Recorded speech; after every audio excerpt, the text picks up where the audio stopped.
a Rudolf Huliak bude minister športu. Nech sa páči. Ja len jedna reakcia, že je to, pán Hlina, od vás pre mňa také úsmevné.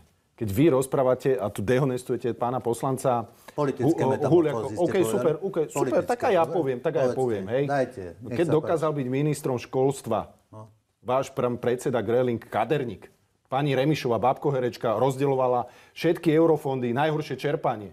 Keď pán Matovič dokázal byť predseda vlády, tak pán Huliak je v tomto prípade jeden top úspešný, verím, že možno, že aj budúci minister.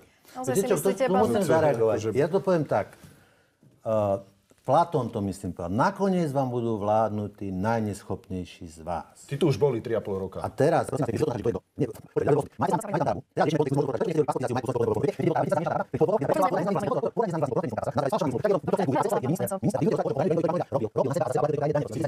Kde ste sa vymotali? Čo to máte za mentálnu skratku, že urážate, dehonestujete? No a čo keď, aj keby niekto sa venuje kaderníctvu, čo to je na tom zle pre Boha? Tvorí alebo netvorí hodnotu? Vy sa nestriate? Vy sa strihate čím? Videli sme, pán Hlina, na kravy, prosím vás. Videli sme.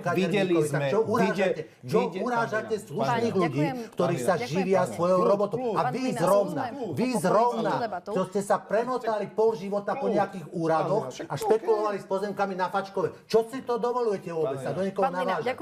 Dovolil som si presne 3,5 roka nominácii pána Grelinga, Remišová a ďalší.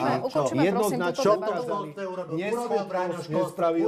nič. Čo ste vyrobili v poľnohospodárstve? Nič. Čo? Budem rád, pán Hlina.